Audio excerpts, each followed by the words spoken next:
Assalamualaikum warahmatullahi wabarakatuh. Perkenalkan, nama saya Novel Arif dengan NIM 305. Kali ini saya akan menjelaskan materi tentang pengenalan simbol sila dan nilai Pancasila di lingkungan terdekat keluarga. Apa itu Pancasila? Pancasila adalah panca yang artinya 5, sila artinya dasar atau oasis.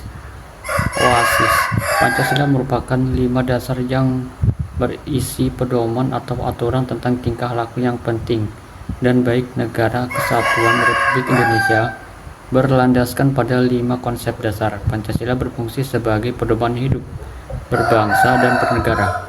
Sila dan simbol Pancasila itu ada 5, yaitu bintang, ketuhanan yang Maha Esa; rantai, kemanusiaan yang adil dan beradab; 3, pohon beringin, persatuan Indonesia; kepala banteng, kerakyatan yang dipimpin oleh hikmat kebijaksanaan dalam permusyawaratan perwakilan; padi dan kapas, kemanusiaan adil dan beradab.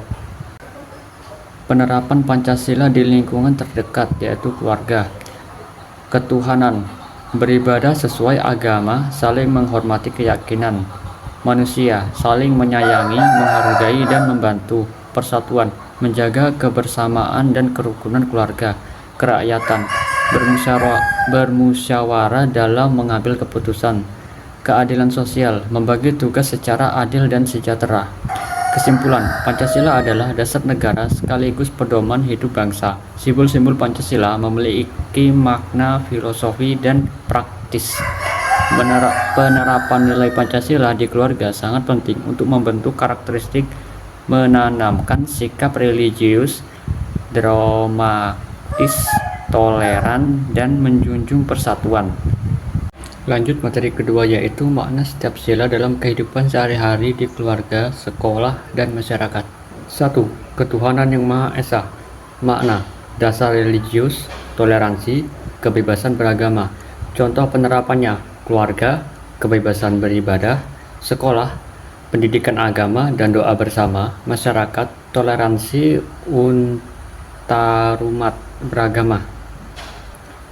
Yang kedua yaitu kemanusiaan yang adil dan beradab.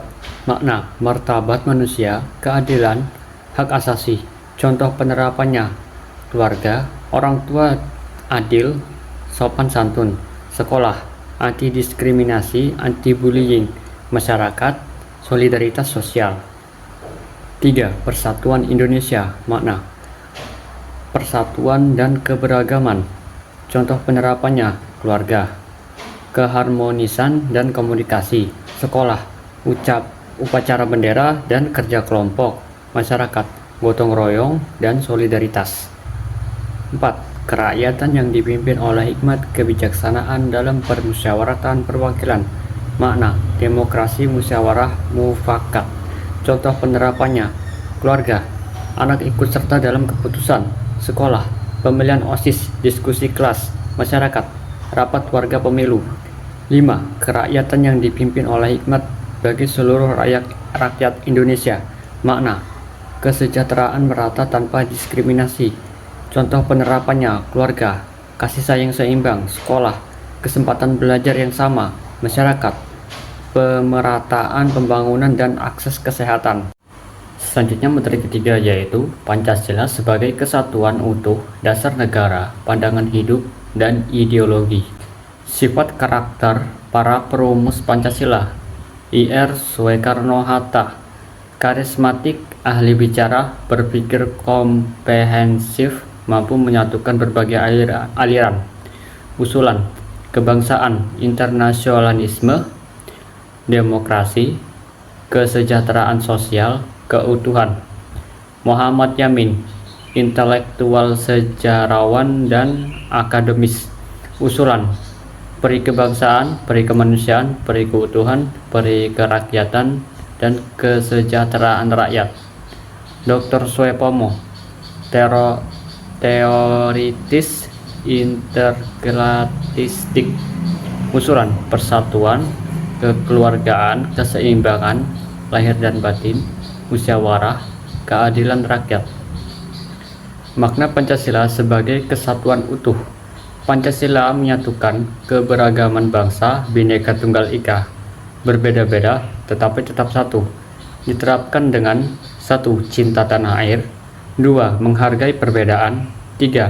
Menjaga persatuan. 4. Menumbuhkan sikap adil dan toleransi. Pancasila sebagai pandangan hidup. Pancasila sebagai pandangan hidup berarti nilai-nilai Pancasila menjadi pedoman bagi seluruh rakyat Indonesia, digunakan sebagai dasar berpikir, bersikap, dan bertindak dalam kehidupan sehari-hari. Pancasila sebagai ideologi negara. Ideologi negara artinya Pancasila menjadi dasar dan pedoman dalam mengatur kehidupan berbangsa dan bernegara. Kesimpulan, Pancasila adalah landasan utama bangsa Indonesia yang berfungsi sebagai dasar negara, pandangan hidup, dan ideologi. Sebagai dasar negara, Pancasila menjadi pijakan hukum dan arah politik. Sebagai kesatuan utuh, ia menyatukan keberagaman melalui sebuah Bhinneka Tunggal Ika. Berbagai pandangan hidup, Pancasila menjadi pedoman nilai dan etika dalam menghadapi kehidupan. Selanjutnya materi keempat yaitu aturan hak kewajiban di lingkungan dasar keluarga. Aturan yang berlaku di lingkungan keluarga dan penerapan dalam kehidupan sehari-hari. Aturan yang berlaku di lingkungan keluarga pastinya terkait dengan yang namanya tata tertib, tanggung jawab, serta sikap saling menghormati antar keluarga. Tujuan dibuatnya aturan dalam lingkungan keluarga yaitu untuk menciptakan keteraturan dan kedisiplinan dalam kehidupan bersama, supaya keluarga saling menghargai dan memahami batas masing-masing, membentuk karakter dan nilai moral setiap anggota keluarga. Hak yang dimiliki setiap anggota keluarga dalam menciptakan hubungan harmonis adalah hak untuk dihormati, hak mendapatkan kasih sayang, hak untuk didengarkan, dan hak memperoleh perlindungan. Kewajiban bagi masing-masing anggota keluarga adalah kewajiban anggota keluarga merupakan bagian penting untuk menciptakan keseimbangan dalam kehidupan keluarga, karena setiap anggota memiliki peran dan tanggung jawab yang berbeda-beda namun saling melengkapi. Kewajiban ini bukan hanya sekedar tugas formal, tetapi bentuk kontribusi untuk menjaga keharmonisan. Contoh masing-masing dalam anggota keluarga yaitu 1. Menghormati dan menaati aturan. 2. Membantu pekerjaan rumah dan saling bekerja sama. 3. Menjaga komunikasi dan saling menghargai. Kesimpulannya adalah aturan dan kewajiban di lingkungan keluarga. Aturan, hak, dan keluarga setiap anggota menjadi pondasi utama untuk menciptakan kehidupan rumah tangga yang harmonis, seimbang, dan penuh kasih sayang. Aturan memberi pedoman agar setiap anggota memahami batas-batas tanggung jawab dan peranan masing-masing, sedangkan hak untuk memastikan setiap individu mendapatkan penghargaan, kasih sayang, perlindungan, dan kesempatan untuk didengarkan. Materi yang kelima yaitu aturan kewajiban di sekolah dan di lingkungan tempat tinggal. Pengertian, aturan adalah pedoman yang mengatur perilaku agar tertib dan adil. Hak, segala sesuatu yang pantas diterima setiap orang. Kewajiban, sesuatu yang harus dilakukan, dan tanggung jawab. Ketiganya saling berhubungan dan menjaga keseimbangan sosial.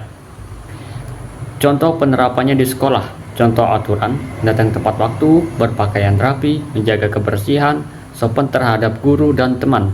Contoh hak, belajar dengan nyaman, menggunakan fasilitas sekolah, mendapatkan bimbingan dan penilaian adil.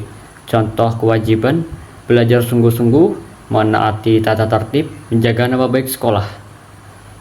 Contoh penerapan di lingkungan sekitar. Contoh aturan, menjaga kebersihan dan keamanan, tidak membuat keributan, dan ikut kerja bakti. Contoh hak, merasa aman, menikmati fasilitas umum, ikut dalam kegiatan masyarakat. Contoh kewajiban, menghormati tata tertib, ikut gotong royong, membayar iuran, menjaga nama baik sekolah.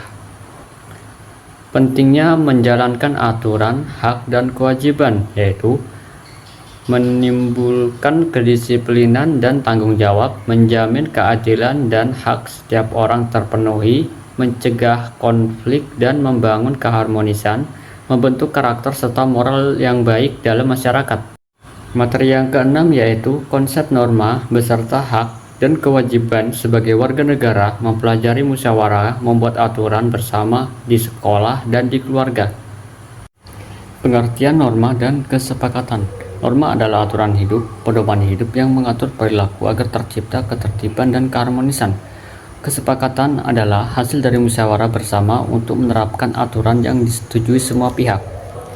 Jenis-jenis norma. Jenis-jenis norma ada 5, yaitu agama, artinya berdasarkan ajaran Tuhan. Yang kedua, kesusilaan, artinya hati nurani. Yang ketiga, kesopanan, artinya adat dan kebiasaan. Yang keempat adalah hukum, artinya aturan tertulis dari negara. Yang kelima, adat, artinya kebiasaan turun-temurun. Semua norma saling melengkapi dalam kehidupan masyarakat. 3. Hak dan kewajiban sebagai warga negara.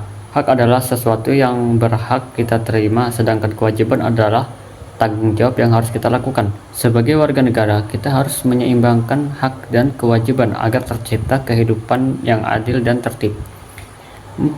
Musyawarah dan membuat aturan di keluarga dan sekolah. Musyawarah membantu mengambil keputusan bersama secara adil di rumah, misalkan menentukan aturan harian bersama keluarga. Di sekolah, siswa dan guru bisa bermusyawarah membuat tata tertib atau menyelesaikan masalah kelas. Pentingnya norma dan musyawarah dalam kehidupan warga negara adalah norma dan musyawarah menjaga kehidupan agar tertib, adil, dan demokratis. Nilai sesuai dengan sila keempat Pancasila. Dengan membiasakan norma dan musyawarah sejak dini, terbentuknya warga negara yang disiplin, bertanggung jawab, dan menghargai perbedaan.